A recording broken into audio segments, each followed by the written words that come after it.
बलूचिस्तान के अंदर 400 लोगों को ट्रेन समेत यरगमाल बना लिया गया। बीएलए ने ऐसे क्यों किया, आखिर वो चाहते क्या हैं? और अब तक 1 दर्जन से ज़ायद लोग जो हैं वो शहीद हो चुके हैं। आज का गोरखधंधा बलूचिस्तान और बीएलए के नाम।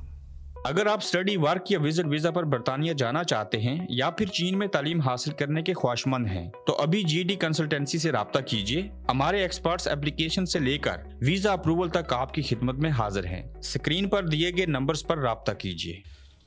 अस्सलाम वालेकुम, आप देख रहे हैं गोरखधंधा। अबरार कुरैशी आपसे महातिब हूँ। सबसे पहले शदीद मुज़ामत करता हूँ जो बलूचिस्तान के इलाके सिब्बी, जो कि पाकिस्तान का सबसे गर्म तरीन इलाका है, वहाँ पे जो ट्रेन जा रही थी मुसाफिरों को लेके, जिसमें आम लोग, जिसमें ख़ास लोग, जिसमें पाक फ़ौज से कुछ फ़ौजी जो थे वो घर जा रहे थे, वो भी शामिल थे। उस ट्रेन को जो है वो यरगमाल बना लिया। और बीएलए जो है, बलूचिस्तान लिबरेशन आर्मी, बीएलए से मुराद, उन्होंने ये अमल किया। जहाँ पे हम इस चीज़ की मुज़ामत करते हैं और बिल्कुल ऐसे नहीं होना चाहिए, वहीं पे हमने देखना ये है कि बलूचिस्तान के अंदर ऐसे ग्रुप्स जो हैं वो क्यों मंजर आम के ऊपर आए और विद इन द स्टेट जो है ऐसे क्यों लग रहा है कि वहाँ पे अलग से छोटी छोटी स्टेट्स बनी हैं। मिसाल के तौर के ऊपर जब अकबर बुगटी साहब को मारा गया, शहीद किया गया, उन्हें भी ये तसल्ली दी गई थी कि आप जो हैं वो नीचे आ जाएं, हम कलमा पढ़ते हैं, हल्फ देते हैं, हम आपको नहीं मारेंगे, लेकिन हल्फ दे के और कलमे पढ़ के उसके बाद उनको मार दिया गया। अकबर बुगटी साहब जो बात चाहते थे वही काम जो है वो बीएलए कर रही है, बलूचिस्तान लिबरेशन आर्मी। अब जब अकबर बुगटी साहब दुनिया से चले गए तो उसके बाद बीएलए जैसी तंजीमों ने सर उठाया। इस तरह की और कई तंजीमें हैं और फिर मैरंग बलोच जो हैं, और उनमें और बीएलए में फ़र्क ये है कि वो पुरअमन है और बीएलए जो है उसने हथियार उठा लिया है, जो कि उनके पास और कोई चारा नहीं है। अब बीएलए और बलूचिस्तान के दिगर लोग, वहाँ के मकामी और मैरंग बलोच समेत, ये चाहते क्या है? अब अगर आप केपीके की मिसाल देखें तो केपीके के अंदर भी मंजूर पश्तीन है जो कि पुरअमन एहतजाज करते हैं, वो भी एक नेशनलिस्ट हैं। कौम परस्त होना, नेशनलिस्ट होना तो कोई बुराई नहीं है। मैं सबसे पहले आपको यहाँ पे अपडेट दे दूँ, ताज़ा तरीन है क्या है चीज़ें जो ट्रेंड को अगवा किया गया, फिर मैं इसके तारीखी पस मंज़र जो है उसके ऊपर आता हूँ। बलूचिस्तान के ज़िला सिब्बी में बीएलए के मुसल्लह अफराद ने कोयटा से पेशावर जाने वाली जाफर एक्सप्रेस पर हमला कर दिया है, जिसमें 400 से ज़ायद मुसाफिर सवार थे और हमले के बायस ट्रेन सिब्बी के करीब रुक गई है, जबकि इलाके तक रसाई में शदीद मुश्किलात का सामना है। सिविल अस्पताल सिब्बी के एमएस ने तस्दीक की है कि इलाके में रसाई मुश्किल होने के बावजूद 2 एम्बुलेंसेज रवाना कर दी गई हैं। कोयटा से पेशावर जाने वाली ट्रेन जाफर एक्सप्रेस पर फायरिंग, ड्राइवर शदीद ज़ख्मी हो गया। कोई वज़ीर दाखिला साहब को जगा कर बताया कि वो सुबह जिसके दहशतगर्द एक एसएचओ की मार थे, वहाँ पूरी की पूरी रेलगाड़ी जो मुसाफिरों समेत है उसको अगवा कर लिया गया है। ये कहते थे ना मोहसिन नकवी साहब, ये बलूचिस्तान का अमन जो तबाह कर रहे हैं, एक एसएचओ की मारें और हम इन लोगों को ठीक कर लेंगे। जाफर एक्सप्रेस को कलदम बीएलए ने मकामी पुलिस के मुताबिक सिब्बी के नज़दीक इंतहाई दुश्वार इलाके के टनल नंबर 8 के करीब रोक दिया है और 400 से ज़ायद मुसाफिर, जिनमें बीबीसी के मुताबिक अक्सर सरकारी मुलाजिम हैं, यरगमाल बना लिए गए हैं और ट्रेन में किसी से रब्ता नहीं। सूबाई हुकूमत के तर्जमान के मुताबिक शदीद फायरिंग हुई है और सिब्बी अस्पताल में इमरजेंसी नाफज है। सिक्योरिटी अदारे जो हैं वो हेलीकॉप्टरों की परवाजें उनकी जो हैं वो जारी हैं। ज़राए के मुताबिक ट्रेन में चिट्ठियों पर घर आने वाले फौजी भी सवार थे। कम अज़ कम 12 मौत की तस्दीक सामने हो चुकी है।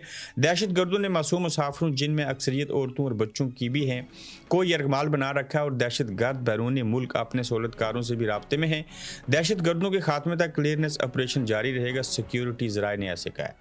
अब आ जाएं कि ये वाक़या जिसकी हम मुज़ामत करते हैं ऐसे हुआ, और जब बलूचिस्तान पाकिस्तान का हिस्सा है, जब बलूचिस्तान पाकिस्तान का सूबा है, यहाँ के बासी आईने पाकिस्तान के अंडर आते हैं, तो फिर वहाँ के लोग चाहते क्या हैं और वहाँ के लोग कौम परस्त क्यों बने? क्या वो अलहदगी चाहते हैं? क्या वो अपना हक चाहते हैं? यह मामला क्या है? अपना हक लेना तो हर किसी का हक है, हक मांगना भी सब लोगों का हक है, लेकिन हक की भी एक डेफिनेशन है और जायज़ है। सबसे पहले देखिए कि वहाँ से जो मदनियात निकलती हैं, जो लोग हैं, चाहे महरंग बलोच हों चाहे दीगर लोग हों, वो कहते हैं कि हमें उसका जो पाकिस्तान के आइन के मुताबिक चीज़ें हैं कि मकामी लोगों को उसका फ़ायदा होना चाहिए। चाहे वहाँ से कोई कापर, कोई तेल या कोई भी चीज़ निकलती है तो वहाँ पे जो इंफ्रास्ट्रक्चर लगाया जाएगा, जो चीज़ें बनेंगी, वहाँ पे मकामी लोगों को नौकरियाँ दी जाएँ। وہاں سے اگر گیس نکلتی ہے تو مقامی لوگوں کو اس کا ریلیف ملنا چاہیے. وہاں اگر کوئی صحت کا پیکج آتا ہے وفاقی حکومت جو ہے ان کو برابری کی سطح کے اوپر ٹریٹ کرے. یہی بات مہرنگ بلوچ کہتی ہیں، پرامن طریقے سے کہتی ہیں. یہی بات بی ایل اے والے کہتے ہیں، بلوچستان لبریشن آرمی، لیکن وہ بندوق اٹھا کے کہتے ہیں. یہی بات باقی لوگ بھی مطالبہ کرتے ہیں، لیکن ان کا اپنا اپنا ایک نظریہ ہے، اپنا اپنا طریقہ کار ہے. کیا ہی حرج ہے کہ اگر آپ بلوچستان کے لوگوں کو اغوا کرنا چھوڑ دیں اور ان کے جو مسنگ پرسنس ہیں ان کو ان کے حوالے کر دیا جائے. جو لوگ غدار ہیں، جو بیرونی طاقتوں سے مل کے بلوچستان کے اندر اس کو وجہ بنا کے کوئٹہ میں اور پاکستان کا امن تباہ کرنے کا سبب بنتے ہیں، ان لوگوں کو سامنے لائیں، ٹرائل کریں، عدالت میں پیش کریں، پھر ان کو پھانسی دینے. ایک بھی بلوچی آپ کو برا بھلا نہیں کہے گا. لیکن یہ نہیں ہو سکتا کہ آپ بلوچستان کے مدنیات وسائل کے اوپر قابض ہو جائیں، وہاں پہ ان کو بندی بنا لیں، وہاں کے مقامی لوگوں کو اغوا کر لیں، وہ مسنگ پرسنز میں ان کو ڈال دیں، جب وہ احتجاج کریں ان کو ماریں، اور مہرنگ بلوچ جب اسلام آباد میں آئے تو اس کو گھسیٹیں. تو جب یہ عمل رہے گا تو پھر یہ بات ثابت ہوگی کہ بلوچستان کے لوگ جو ہیں وہ پاکستان کا حصہ نہیں ہیں، چونکہ پاکستان کا آئین قانون، بجٹ سے لے کے تمام چیزیں جو ہیں اس کا پھل ثمر ان کو نہیں ملتا. تو لہٰذا وہ لوگ سفر کر رہے ہیں، وہ لوگ مشکل میں ہیں، وہ تکلیف میں ہیں. کوئی نہ کوئی ان کا اغوا ہو جاتا ہے، کہیں ان کو نوکری نہیں ملتی، انہیں میرٹ نہیں ملتا، انہیں انصاف نہیں ملتا. تو جب کسی بھی ریاست کے اندر وہاں کے رہنے والے لوگوں کو انصاف نہ ملے تو پھر لوگ بندوق اٹھانے کے اوپر مجبور ہو جاتے ہیں، جو کہ غلط عمل ہے. اب دیکھنا یہ ہے کہ یہ جو سبی کے اندر چیزیں ہوئی ہیں، یہ جو ڈالر جنگ جاری ہے بلوچستان سے لے کے پی کے تک، جب تک دنیا کے اندر جنگیں نہیں ہوں گی، اسلحہ نہیں بکے گا، تجارت نہیں ہوگی. اسی طرح پاکستان کے اندر جب تک مسئلہ کشمیر زندہ تھا تو فوج کی بھی بڑی اہمیت تھی. جب افغانستان کے ساتھ جنگ ہو رہی تھی فوج کی بڑی اہمیت تھی. جب پاکستان کے اندر دہشت گردی زیادہ تھی فوج کی بڑی اہمیت تھی. جب کم ہو گئی تو پھر صرف یہی بات سننے کو ملتی تھی کہ پاکستان کے اندر فوج جو ہے وہ سیاست میں مداخلت کیوں کرتی ہے، ایسے کیوں کرتے ہیں، ویسے کیوں کرتے ہیں.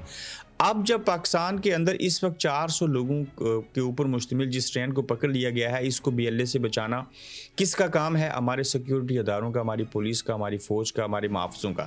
اگر تو وہ ان کو بچا لیتے ہیں تو ٹھیک، ورنہ باصورت دیگر کیا ہوگا کہ یہ تاثر جائے گا پاکستان کے اندر دہشت گرد ہیں. پاکستان کے اندر دہشت گردی 45% جو ہے وہ پچھلے ایک سال میں بڑھی ہے. تو پھر یہ تاثر دیا جائے گا کہ یہ دہشت گردی رہنی چاہیے، اپنی اہمیت بڑھنی چاہیے، ایسے واقعات ہونے چاہیے. اب جو بلوچستان لبریشن آرمی ہے، اگر پاکستان کے ایک صوبے بلوچستان کے اندر یہ تنظیم بن گئی، اس کے اندر سینکڑوں لوگ شامل ہو گئے، انہوں نے آج 400 لوگوں کی جو ٹرین ہے اس کو اغوا کر لیا، اسے یرغمال بنا لیا، سبی کے علاقے میں ایسے ہوا، تو ہماری فوج، ہماری فورسز، ہمارے ادارے، ہماری حکومتیں، ہمارے سربراہان، ہمارے ذمہ داران اگر بلوچستان کے علاقہ جو کہ پاکستان کا حصہ ہے، پاکستان کے اندر آتا ہے، وہی اپنے کنٹرول میں نہیں ہے، وہاں پہ ان تنظیموں کو کنٹرول نہیں کر سکتے، تو انہوں نے دشمنوں سے خاک لڑنا ہے. آخر اپنا ہی ملک، اپنا ہی صوبہ، اپنی سرزمین، اس کے اوپر وہ چیزیں امپلیمنٹ کیوں نہیں ہوتی جیسے کہ باقی پنجاب، سندھ اور کے پی کے میں اور گلگت بلتستان اور آزاد کشمیر میں چیزیں ہوتی ہیں.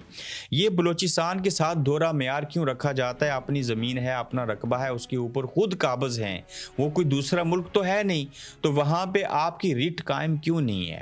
کیا آپ اس لیے ریٹ قائم نہیں ہونے دینا چاہتے کہ وہاں کی جو وہ سونے کی جو چڑیا ہے، وہاں سے جو تیل نکلتا ہے، وہاں سے جو سونا نکلتا ہے، جو دیگر معدنیات نکلتی ہیں، وہ سمگل ہوتی ہیں.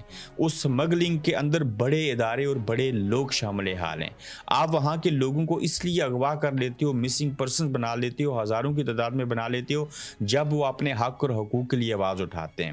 تو آپ لوگوں کی توجہ ڈائیورٹ کرنے کے لیے بڑے بڑے حادثے کروا سکتے ہو سکتے ہیں، ہوتے رہے ہیں.